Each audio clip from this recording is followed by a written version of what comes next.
Manage ভোটের প্রধানমন্ত্রী এক কোনায় বসে খালি টেবিল চাপ। জাগপার সহসভাপতি ও মুখপাত্র রাশেদ প্রধানকে নিয়ে বিতর্কের মাঝে একটি চাঞ্চল্যকর কল রেকর্ড ফাঁস হয়েছে। এতে প্রধানমন্ত্রী তারেক রহমান সেনা প্রধান জেনারেল ওয়াকরুজ্জামানকে সরাসরি নির্দেশ দিয়েছেন বলে দাবি করা হয়েছে। রেকর্ড অনুসারে প্রধানমন্ত্রী বলেছেন 24 ঘন্টার মধ্যে রাশেদ প্রধানকে গ্রেফতার করতে হবে। রেকর্ডে প্রধানমন্ত্রী তারেক রহমানের কণ্ঠে শোনা যায়, রাশেদ প্রধান শুধু আমাকে অশালীন ভাষায় আক্রমণ করেনি, আমার মা বেগম খালেদা জিয়ার আত্মাকেও অপমান করেছে। এটা জিয়া পরিবার ও বিএনপির বিরুদ্ধে চ্যালেঞ্জ। আমি চাই 24 ঘন্টার মধ্যে তাকে গ্রেফতার করা হোক। পুলিশকে সহায়তা করুন, প্রয়োজনে সেনাবাহিনী মোতায়েন করুন, কোনো দুর্বলতা দেখানো যাবে না। সেনাপ্রধান ওয়াকরুজ্জামান রেকর্ডে পরিস্থিতির সংবেদনশীলতার কথা উল্লেখ করলে প্রধানমন্ত্রীর জবাব দেন, রাজনৈতিক প্রতিক্রিয়া আমি সামলাবো, আপনি আপনার দায়িত্ব পালন করুন। দেশের মানুষ দেখুক যে কেউ প্রধানমন্ত্রী ও জিয়া পরিবারকে অপমান করলে ছাড় পাবে না।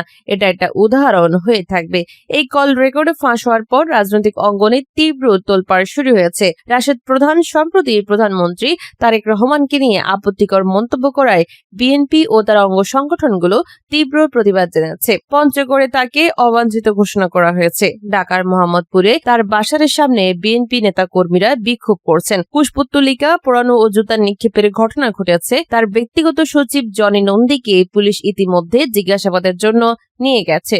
বিএনপি নেতারা বলছেন, রাশেদ প্রধান ভুল সময়ে ভুল নম্বরে ডায়াল করেছেন। ছাত্রদল ও যুবদল সহ অঙ্গ সংগঠনগুলোর নেতারা দাবি করেছেন, এ ধরনের অপমানকর বক্তব্য জোটের ঐক্য নষ্ট করার চেষ্টা। অন্যদিকে জাগপার সমর্থকরা এটাকে রাজনৈতিক প্রতিহিংসা বলে অভিহিত করছেন। রাজনৈতিক বিশ্লেষকরা মনে করছেন, এই ঘটনা বিএনপি জামায়াত জোটের অভ্যন্তরীণ উত্তেজনা আরো বাড়িয়ে তুলতে পারে। কেউ কেউ প্রশ্ন তুলছেন, কল রেকর্ডটি সত্যি ফাঁস হয়েছে কিনা, নাকি এটি রাজনৈতিক উদ্দেশ্যে প্রণোদিত। বর্তমানে দেশের বিভিন্ন স্থানে প্রতিবাদ বিক্ষোভ চলছে, পরিস্থিতি উত্তপ্ত রয়েছে। সেনাপ্রধান ওয়াকরুজ্জামানের পক্ষ থেকে এখনো কোনো আনুষ্ঠানিক বক্তব্য আসেনি। প্রধানমন্ত্রীর কার্যালয় থেকে জানানো হয়েছে, আইন তার নিজস্ব গতিতে চলবে এবং কোনো অপমানকর আচরণ সহ্য করা হবে না। রেকর্ডে প্রধানমন্ত্রী তারেক রহমানের কণ্ঠ স্পষ্ট শোনা যায়। তিনি বলেন, রাশেদ প্রধান শুধু আমাকে অশালীন ভাষায় আক্রমণ করেনি, আমার মা বেগম খালেদা জিয়ার আত্মাকেও অপমান করেছে। এটা ব্যক্তিগত আক্রমণ নয়, এটা জিয়া পরিবারের বিরুদ্ধে, বিএনপির বিরুদ্ধে এবং গোটা জাতির বিরুদ্ধে চ্যালেঞ্জ। আমি চাই 24 ঘন্টার মধ্যে তাকে গ্রেফতার করা হোক। তার পিএস জনি নন্দীকে ইতিমধ্যে জিজ্ঞাসাবাদ করা হয়েছে। এখন মূল অভিযুক্তকে ধরতে হবে। পুলিশকে সহায়তা করুন, প্রয়োজনে সেনাবাহিনী মোতায়েন করুন, কোনো দুর্বলতা দেখানো যাবে না। সেটা প্রধান ওয়াকরুজ্জামান রেকর্ডে পরিস্থিতির সংবেদনশীলতা নিয়ে উদ্বেগ প্রকাশ করলে প্রধানমন্ত্রী দৃঢ় কণ্ঠে জবাব দেন, রাজনৈতিক প্রতিক্রিয়া আমি সামলাবো, আপনি আপনার দায়িত্ব পালন করুন। দেশের মানুষ দেখুক যে কেউ প্রধানমন্ত্রী ও জিয়া পরিবারকে অপমান করলে ছাড় পাবে না। এটা একটা উদাহরণ হয়ে থাকবে। 24 ঘন্টা শেষ হওয়ার আগে রাশেদ প্রধানকে আদালতে হাজির করতে হবে। এই কল রেকর্ড ফাঁস হওয়ার পর সারা দেশের রাজনৈতিক উত্তেজনা চরমে পৌঁছেছে। রাশেদ প্রধান সম্প্রতি প্রধানমন্ত্রী তারেক রহমান ও বেগম খালেদা জিয়াকে নিয়ে আপত্তিকর ও কুরুচিপূর্ণ মন্তব্য করায় বিএনপি ও তার অঙ্গ সংগঠনগুলো তীব্র প্রতিক্রিয়া জানিয়েছে। পঞ্চগড়ে তাকে অবাঞ্ছিত ঘোষণা করা হয়েছে। ঢাকার মোহাম্মদপুরে তার বাসার সামনে বিএনপি নেতা কর্মীরা বিক্ষোভ করছেন। কুশপুত্তলিকা পোড়ানো ও জুতা নিক্ষেপের ঘটনা ঘটেছে। শিবচর সহ বিভিন্ন স্থানে যুবদল, ছাত্রদলের নেতা কর্মীরা তার ছবিতে জুতা নিক্ষেপ ও ঘৃণা প্রকাশ করেছেন। আন্দামান সাগরে ট্রলার ডুবে বাংলাদেশি সহ নিখোঁজ 250। আন্দামান সাগরে মালয়েশিয়াগামী একটি ট্রলার ডুবির ঘটনায় নারী, পুরুষ ও শিশু সহ অন্তত 250 জন নিখোঁজ হয়েছেন। নিখোঁজের মধ্যে রোহিঙ্গা শরণার্থীদের পাশাপাশি বাংলাদেশি নাগরিকও রয়েছেন। এই ঘটনায় গভীর উদ্বেগ ও শোক প্রকাশ করেছে জাতিসংঘের শরণার্থী সংস্থা এবং আন্তর্জাতিক অভিবাসন সংস্থা। মঙ্গলবার দেওয়া এক যৌথ বিবৃতিতে সংস্থা দুটি জানায়, ট্রলারটি বাংলাদেশের দক্ষিণাঞ্চলের টেকনাফ উপকূল থেকে অবৈধভাবে মালয়েশিয়ার উদ্দেশ্যে যাত্রা করেছিল। পথে আন্দামান সাগরে প্রবল বাতাস ও উত্তাল ঢেউয়ের কবলে পড়ে নৌযানটি ডুবে যায়। অতিরিক্ত যাত্রী বোঝাই থাকায় ট্রলারটি ভারসাম্য হারিয়ে সমুদ্রে তলিয়ে গেছে বলে ধারণা করা হচ্ছে। উদ্ধার হওয়া জীবিতদের বর্ণনা অনুযায়ী ট্রলারটিতে প্রায় 250 থেকে 280 জন যাত্রী ছিলেন। তাদের মধ্যে বিপুল সংখ্যক রোহিঙ্গা এবং বাংলাদেশি নাগরিক ছিলেন। এখন পর্যন্ত মাত্র 9 জনকে জীবিত উদ্ধার করা হয়েছে। বাকিদের ভাগ্য নিয়ে গভীর শঙ্কা তৈরি হয়েছে। যৌথ বিবৃতিতে বলা হয়, এই মর্মান্তিক ঘটনা দীর্ঘস্থায়ী বাস্তুচ্যুতি এবং রোহিঙ্গাদের জন্য টেকসই সমাধানের অভাবের এক ভয়াবহ পরিণতি।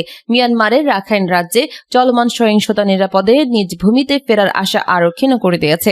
একই সঙ্গে মানবিক সহায়তা কমে যাওয়ায় শরণার্থী শিবিরের জীবনযাপন দিন দিন কঠিন হয়ে উঠছে। শিক্ষা, কর্মসংস্থান ও নিরাপত্তাহীনতার কারণে অনেকেই ঝুঁকিপূর্ণ সমুদ্রপথ বেছে নিতে বাধ্য হচ্ছেন। সংস্থাগুলো আরো বলেছে, বিদেশে ভালো আয়ের আশ্বাস এবং মানব পাচারকারীদের মিথ্যা প্রতিশ্রুতি অসহায় মানুষকে এমন প্রাণঘাতী যাত্রায় প্রলুব্ধ করছে। ফলে আন্দামান সাগর আবারও বহু প্রাণহানির সাক্ষী হল। UNHCR ও IOM আন্তর্জাতিক সম্প্রদায়ের প্রতি জরুরি আহ্বান জানিয়ে বলেছে, বাংলাদেশে আশ্রয় নেওয়া রোহিঙ্গা শরণার্থীদের জন্য জীবন রক্ষাকারী সহায়তা অব্যাহত রাখতে হবে। একই সঙ্গে স্থানীয় বাংলাদেশি জনগোষ্ঠীকেও সহায়তার আওতায় আনতে হবে। নতুন বছর উদযাপনের এই সময়ে এমন মর্মান্তিক ঘটনা আবার মনে করিয়ে দিল, মিয়ানমারে বাস্তুচ্যুত হওয়ার মূল কারণগুলো দ্রুত সমাধান এবং রোহিঙ্গাদের স্বেচ্ছায় নিরাপদে ও মর্যাদার সঙ্গে নিজ দেশে ফেরার পরিবেশ নিশ্চিত করা জরুরি। অন্যথায় এমন ভয়ঙ্কর সমুদ্র যাত্রায় আরও বহু প্রাণ অকালে ঝরে যেতে পারে। দৌলতপুরে পীর হত্যা শিবিরের সাবেক সভাপতিকে প্রধান আসামি করে 200 জনের নামে মামলা। কুষ্টিয়ার দৌলতপুরে পীর শামীম জাহাঙ্গীর ওরফে আব্দুর রহমান হত্যার ঘটনায় ইসলামী ছাত্র শিবির কুষ্টিয়া জেলা শাখার সাবেক সভাপতি ও দৌলতপুর উপজেলা জামায়াতের কর্ম পরিষদের সদস্য খাজা আহমদকে প্রধান আসামি করে 200 জনের নামে হত্যা মামলা দায়ের করা হয়েছে। হত্যাকাণ্ডের 3 দিন পর সোমবার রাতে 4 জনের নাম উল্লেখ করে দৌলতপুর থানায় এই হত্যা মামলা দায়ের করেছেন নিহতের বড় ভাই অবসরপ্রাপ্ত শিক্ষক ফজলুর রহমান সান্টু। মামলার অপর 3 আসামি হলেন বাংলাদেশ খেলাফত মজলিস দৌলতপুর উপজেলা শাখার সভাপতি ও হোসেনাবাদ বিশ্বাসপাড়া গ্রামের মৃত এরশাদ আলীর ছেলে আসাদুজ্জামান আসাদ, ফিলিপনগর এলাকার গাজী মিস্ত্রির ছেলে জামায়াত সমর্থক রাজীব মিস্ত্রি এবং স্থানীয় একটি মাদ্রাসা শিক্ষক ও ফিলিপনগর ইসলামপুর গ্রামের শিহাব। এছাড়াও অজ্ঞাত 180 থেকে 200 জনকে আসামি করা হয়েছে এই মামলায়। তবে হত্যাকাণ্ড সংঘটিত হওয়ার 5 দিন পার হলেও ঘটনার সাথে জড়িত কোনো আসামি গ্রেফতার হয়নি।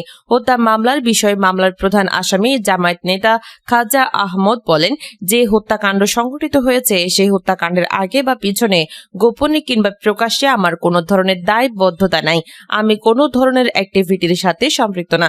আমাকে কেউ ফোন দিয়ে আমার আবেগকে কাজে লাগানোর জন্য চেষ্টা করেছে। আমি সবসময় বিবেককে প্রাধান্য দিয়ে তাদেরকে পরামর্শ দিয়েছি, এটা আইনের মাধ্যমে সুরাহা হওয়া দরকার।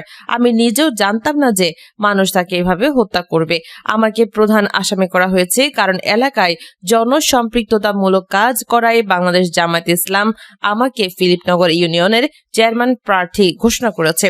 প্রার্থী হিসেবে আমি যাতে ভূমিকা পালন করতে না পারি এবং জনগণ থেকে আমি বিচ্ছিন্ন হয়ে পড়ি, সেই কারণে একটি স্বার্থান্বেষী মহল আমাকে ষড়যন্ত্রের ভেতর ফেলে দিয়েছে। এই ঘটনার সাথে আমি কোনোভাবেই সম্পৃক্ত না বলে তিনি উল্লেখ করেন।